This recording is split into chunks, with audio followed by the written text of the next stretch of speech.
Pronti? 1, 2, 3. Questa volta ha convalidato il segnale con Demetrio che sfila subito in testa su Denise Dorial Mail. Più indietro restano Don Moaglori e Don Perignon. Vediamo il passaggio ai primi 200 con parziale in 15-2 e subito va via di gran lena Demetrio, acquisisce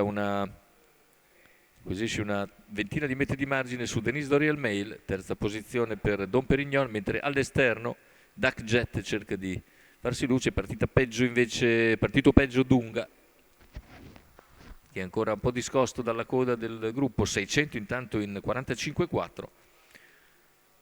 Va via decisamente sollecito Demetrio.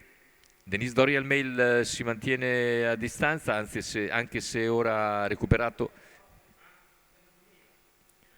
un paio di lunghezze e ora cerca di riavvicinarlo. 800 metri intanto in 1 minuto e 2 decimi, continua ad andare via sul passo, sul piede dell'1.15 appena abbondante, e chilometro iniziale che è percorso in 1.15. Davanti alle tribune riguadagna nuovamente quelle 4 lunghezze di margine Demetrio su Denise Dorial Mail. All'esterno è sempre Duck Jet che si impegna a lato di Don Perignon, più indietro invece Don Moaglori davanti a Dolly F e Dunga.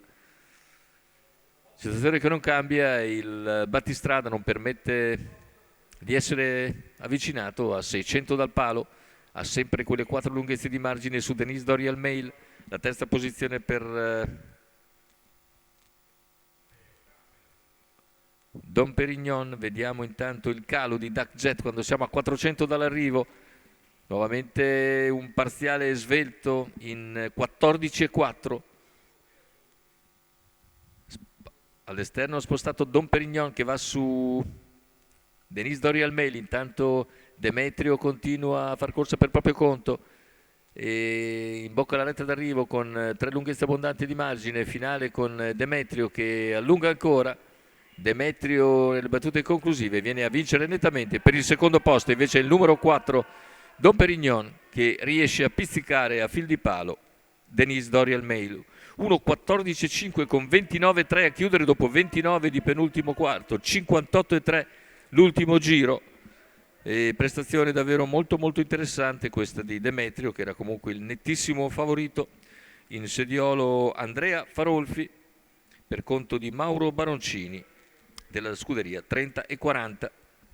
Bel primo piano in percorso di testa, giravolta perfetta per Demetrio che vince, mentre la lotta per il secondo posto vede prevalere di misura Don Perignon su Denise Dorial Mail.